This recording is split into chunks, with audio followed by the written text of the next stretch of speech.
Hello everybody, my name is Tyler and welcome back. Welcome back to the channel. Hope you're doing alright and we're doing a late recording.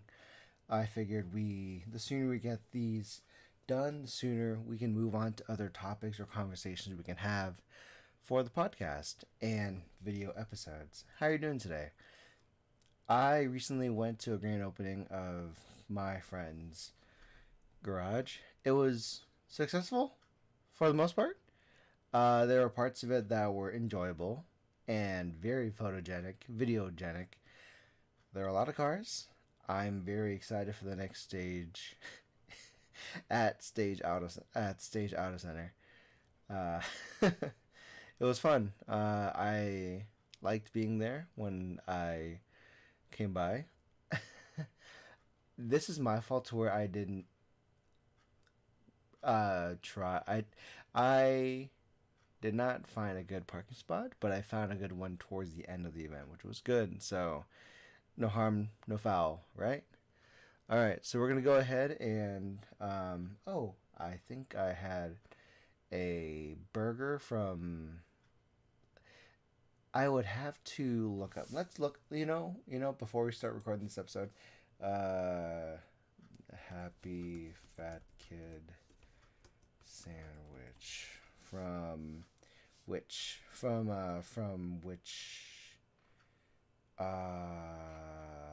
truck food truck from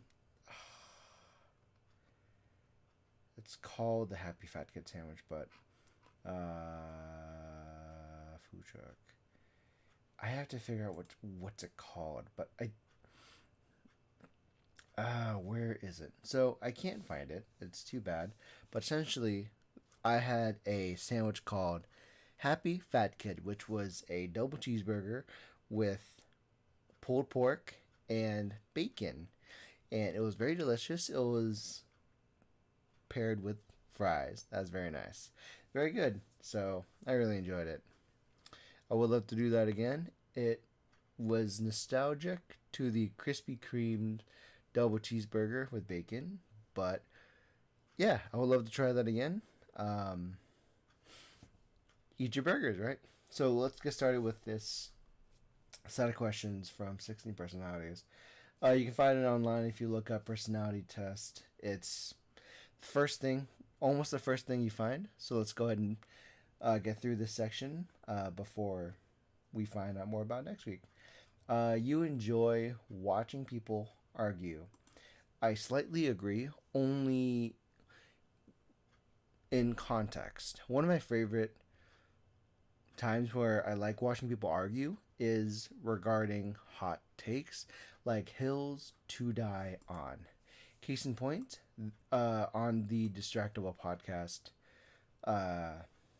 subreddit, there was they posted a thing to where you answer what hill you would die on, and hold on, let me see if there's a new one. Any comments that will straight up hurt your towards to where case in point, like I love funny arguments to where when they responded to this hot take of it's weird to sleep without socks on, they had a full blown, they had like a semi argument about this, but another podcast, the Trash Taste podcast, they had multiple arguments about food takes to where I believe Garnt can't enjoy bread, but he does eat pizza foods. He enjoys like sandwiches, but bread alone, he has. There was like a whole argument about that, or boops and beeps of music, stuff like that. So I like watching people argue based on context. If it's so ridiculous that it's funny, or if it's just ridiculous arguments, I like to watch. But otherwise, if it's serious argument, I want to find common ground. But not a lot of people find common ground these days, so it's what you will. You tend to avoid drawing attention to yourself. That is something I disagree with, because no matter how much I try, no matter how much I put the effort into it, when it's not in a work setting Or actually, no, I can very easily find ways to draw attention to myself, especially where I would sneeze. The sneezing that I create or the yelling that I sometimes do at the gym is that of a Dragon Ball reject, meaning I'm very loud when I sneeze, so that kind of like breaks the ice almost unironically. And when I yell, people stare because there's some dumb idiot in the gym that's yelling, and that's sometimes me. I've regressed and I've stopped yelling as much, but when I was younger, uh, you can't just yell. You need to yell at the gym for a specific reason, and that kind of draws attention to yourself. I would I would kind of yell when the weight was reasonably like heavy. So some of the yelling and grunting loudly was very warranted, but again, I drew attention to myself, and I don't know. I don't avoid it. It just happens. Much like where I often tell the story about Darby and I in biology, and I drew attention to myself because my lack of knowledge and my monkey brain decided to do things like eat 3 cloves of garlic without any warm up and causing a scene. I accidentally cause scenes and people laugh about it, so that's fine. However, I do draw attention unwillingly and sometimes willingly. It really depends on the event, as usual. Your mood can change very quickly. I agree, and it's very easy for me to walk down the street, but then I notice kid behavior, like the way they deal with food or the way they're walking, and then just plop. That is warranted because I have a very strong paternal side, and it was fostered when I was working aquatics and teaching aquatics for 6 years, from 6 months to 60 plus. I had the urge to like foster child development, and so I find things cute and like dismissible when they're just making mistakes, being tiny humans who aren't much better than everybody else. So I sometimes get my mood changes very quickly between that and finding people who do not push away their carts. You People are not people until you can properly put carts away, and people are not people until you can buy alcohol at the liquor store. But people have found ways, right? So it really depends on what can change my mood. Puppy can change my mood. A mom can change my mood, and it's debatable on if I'm stone faced or not in public. I don't like the fact that sometimes I don't get much of a reaction sometimes, and that just comes from growing up being very sensitive to cute things and very innocent things. And then when work happens, I'm just stone faced. I look like I'm gonna murder somebody else's baby, and I'm just gonna unalive anything and everything that keeps me from me and my work. So it's a quick sliding scale depending on like the progression of the day, or I can always deep dive into it depending on the conversation. You lose patience when people who are not as efficient as you. You lose patience with people who are um I I slightly agree that I lose patience with people who aren't efficient, but that really depends. Again, all these conversations really depend on context. I can lose my patience to a degree if I'm when we're case in point, we are in a work environment. I work with Gregory, sure. I work with Gregory, and I know he can do things, and I know he can do similar to what I do. I make suggestions, and I try to help him find ways to make his life easier because I am forced to make my life easier in the work environment. However, he just does his thing, and I get so upset to where I do my best to help, and I do my best to say, hey, this is a problem. You can avoid these problems if you adjust. And you can pull a horse to water, but you can't make it drink. If you make it drink, you'll just drown it eventually. Like, get the water. So, as much as I find nooks and crannies to help, I do get frustrated to where they do nothing despite me in earnest doing my best from good intentions to help them out. So it really depends. Sliding scale between pass and fail. What can you do? You often end up doing things at the last possible minutes. I strongly agree that I find things suffering sometimes. Laundry is a very big victim of me doing things at the very last minute. Food is something that I tend to lead off in the very last minute, and it just really sucks. It sucks to where like I don't eat enough throughout the day. It's not normally my fault. As for as much as I want to eat, as often as I need to eat, it's a situation where I can't help it sometimes.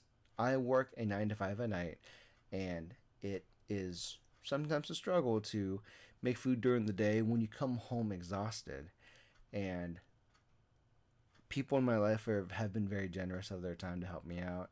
I can't thank them enough to do that. I also do have an understanding to where we're in a situation where I should know when to prep meals sometimes.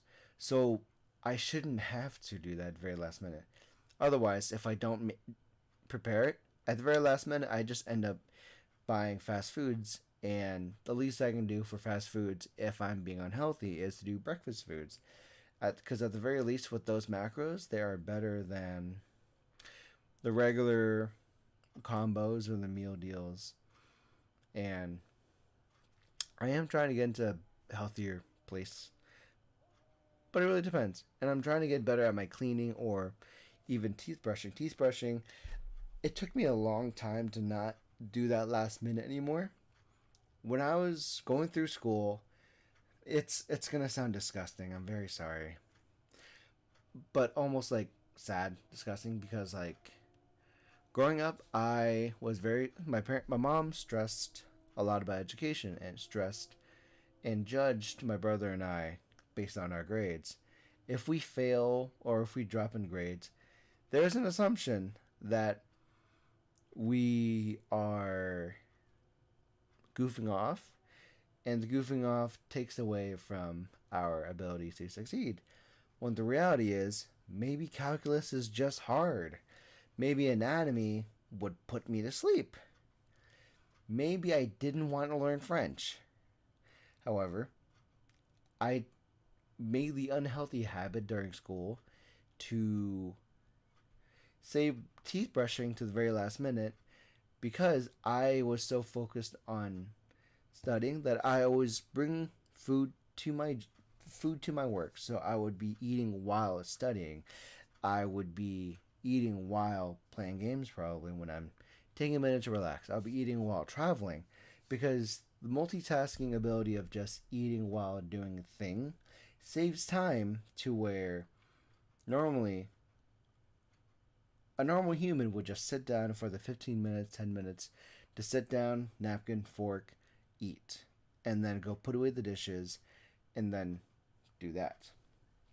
However, it became so toxic to where my brother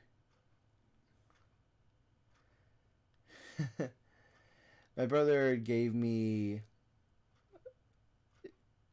essentially my brother and I made the habit of just eating and then just having it soak in water, thinking that it's gonna take away the grams and grease, and soak the bowl until we think we have time to go clean it.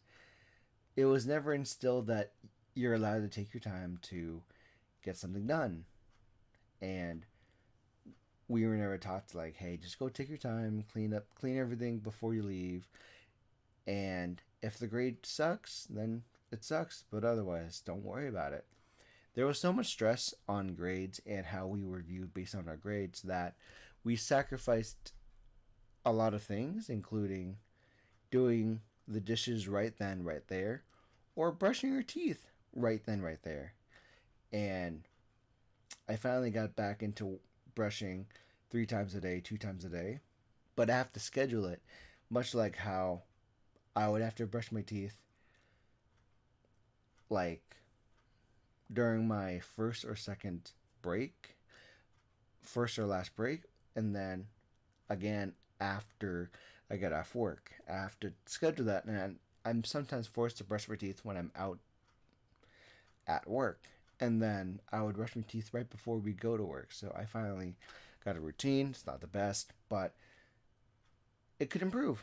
And I do think last minute, much like my laundry, I've been grown to be so used to putting it off because I wouldn't have the brain still just put it away, right? So like every other human, we have some tendencies like that, and we know we should do better, but our time is so much more valuable. I would rather spend that 10 minutes just doing something else. And it was an unhealthy relationship with just time. So I'm doing my best getting into my 30s to reclaim my time and get it back. And hopefully not make mistakes along the way. It's what happens. You have always been fascinated by the question of what, if anything, happens after death. I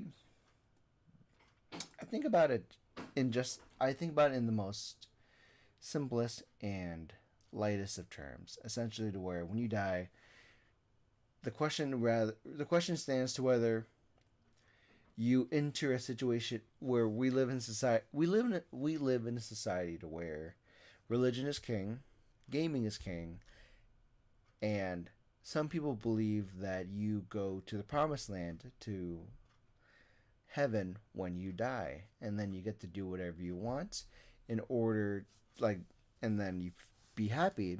Death is a reward for the life that you've lived, or the punishment for the life you lived. And the TV show The Good Place, it on Netflix. Is it still on Netflix? The Good Place. Is it still streaming on Netflix? Yes. And parts of it on YouTube. Sure. Watch options on Vudu, Amazon Prime, Apple. It's free on Apple TV. Interesting.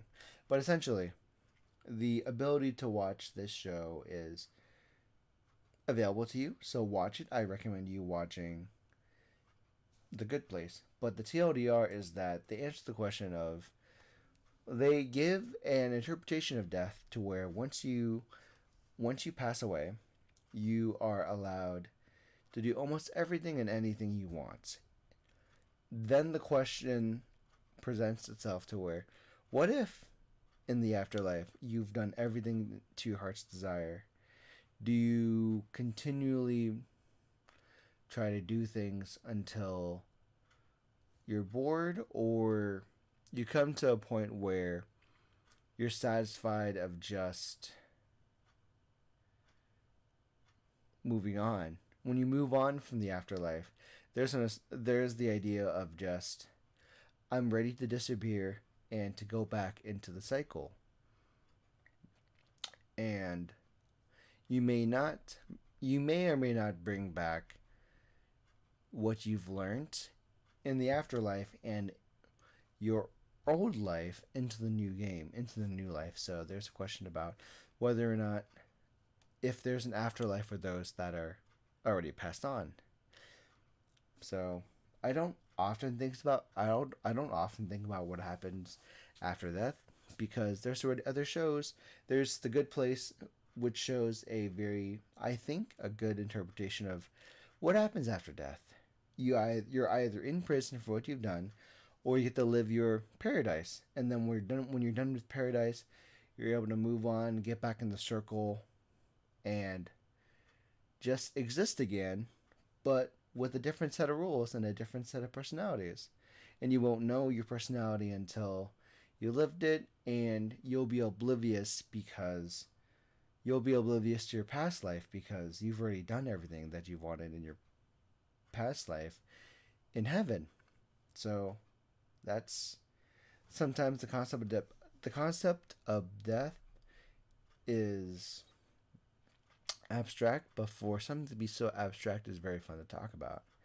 And that concludes this episode where I've talked to you about these set of questions.